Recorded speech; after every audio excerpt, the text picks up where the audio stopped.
Hello and welcome. Joining us today, a very special guest right after their dramatic FIFA World Cup clash against Argentina, where the match ended 3-2 in favor of the reigning world champions against Cape Verde. And today with us, Pico Lopes, the captain of the Cape Verde national football team, after their dramatic campaign of the FIFA World Cup 2026. It was their first time playing at the FIFA World Cup, and they have stunned the footballing world by restricting Spain, Uruguay, and almost pushing Argentina to tiebreakers in the round of 32 match.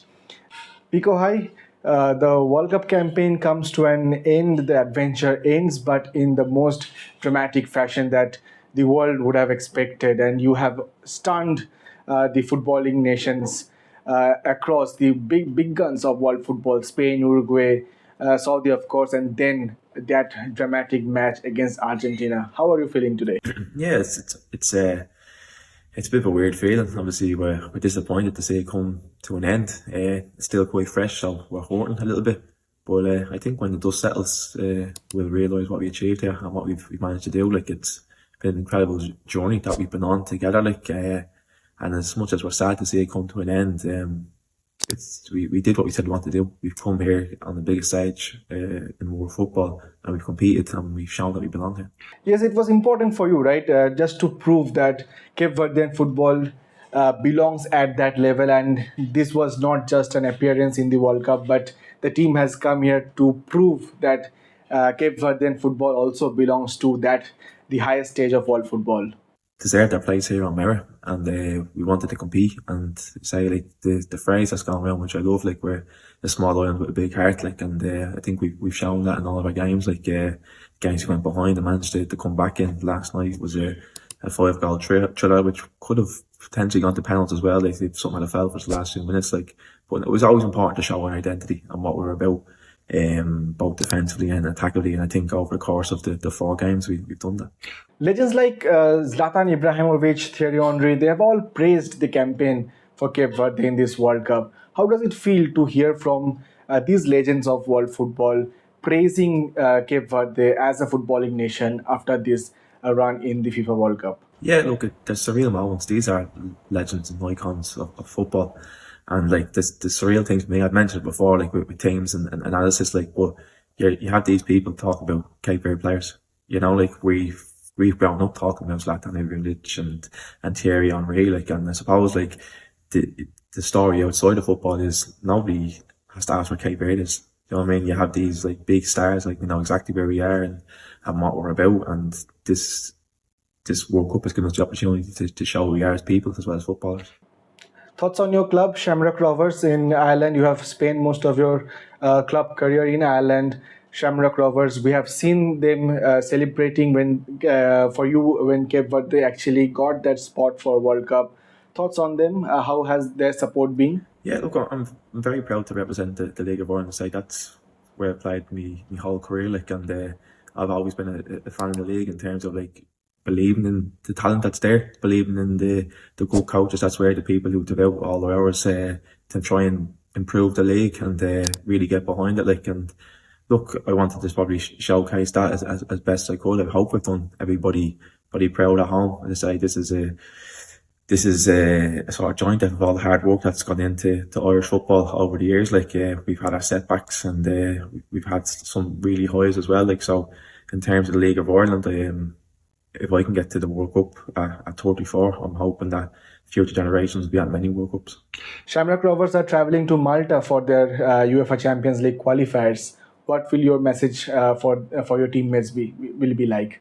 Yeah, look, the lads have been brilliant over the last few weeks. I've been keeping an eye on results and got a great result last night in the showgrounds. Like, and I know when this time of year comes around, people really relish it. Like, so it's a great trip over to Malta. I'm sure the lads will be ready and looking forward to.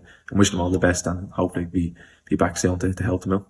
You had your baby boy Diego right before the start of the World Cup, and it was a lovely moment when after the Argentina match you held him as he was falling asleep. How special was that moment for you? Yeah, look, putting it into perspective, I think he was 6 months when I left. He's now 8 months, and I feel like I've only been present for probably a couple of days of that. Like, so it's just little moments like that to sort of just ground you again and say we've been in a bubble for so long, and what's been an incredible sort of tournament, and yeah, just a really enjoyable experience. Like, but you need moments like that just to put your feet back on the ground and realise, hang on a second, like I'm not football at the World Cup. I'm not just a football at the World Cup. I'm a dad as well. Like, and that's what I wanted to be in that moment. You know what I mean? After the qualification for the World Cup, a lot of people, a lot of sponsors came forward for contributions for your journey as well. And could you please explain, elaborate on these contributions made by different stakeholders? Yeah, look, I suppose the kindness and generosity of people on my journey, like, has been absolutely overwhelming. It's like you said, in the sport which came on to help me with a pair of football boots to wear at the World Cup, which has been really useful to me. Like, and then you have Aer Lingus obviously trying to fly my family over, which means so much, and Nike's new ones coming out and supporting them on their travel fund as well. And even FIFA USA managed to wrap up a private jet for Leah and baby Diego and her family to get to the game in Miami. Like, so people from all over the world have really come out and offered their services and support to me in Cape Verde, and that really means the most. On a personal level, how are you satisfied with this performance of your team, of yourself on a personal level? It has been a dramatic campaign, one of the campaigns that will be remembered for long. How satisfied are you after this performance? Yeah, look, I said that this was I was going to let myself enjoy this World Cup. The competitive side of me as well sort of like kind of blocks that. And look, there's probably aspects of the game where I'll pick apart, and I know I could have done better as well. Like, but I think when the dust settles, we'll be proud of this group and what we achieved and what we set out to achieve. I think we did that. So yeah, it'll be a proud moment, but I'll be looking forward to the memories that we've created and talking about these for years to come. Final few moments in this conversation, and of course the man Lionel Messi. We had seen you had a chat with Lionel Messi as you both were going into the tunnel at halftime. What was the conversation like? What was he talking about? Yeah, like, it was nothing really to it. Like, I think he took exception. I think I gave him a little push because he's just in front of me. I just want to make sure he stayed there because he got him behind me. We seen what he could do last night. Like, and he was just making it known that, like, look, that's a foul. You pushed me off the ball. Like, and I was just like, yeah, I know, but I have to keep it there. Like, and they say we spoke about it on the way into halftime, had a handshake, a little laugh, and then we get on with it.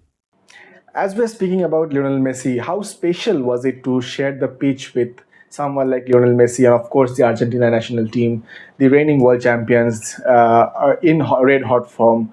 How special was the moment sharing the pitch with Lionel Messi and Argentina? Yeah, definitely. Like, as a group as well. Like, I suppose you're playing against the reigning world champions, but when you cross a pitch, you have to treat them as equals. It's 11v11. We show great character. We show great courage and bravery to attack them as well when we got our opportunities. And we just fell short by a few minutes, like, for forcing maybe penalties, which would have been a great way probably to end that game. Like, but look, it wasn't to be, but we'll take huge sort of pride in that. Well, Pico, it was a lovely conversation so far, and we enjoyed this conversation as we have enjoyed the campaign for Cape Verde in this World Cup. And for now, what are your initial plans right after the campaign is over? Yeah, hopefully that'll be the case. To say, like, I'm just looking forward to getting home and just thanking everyone who's been supporting me on this journey.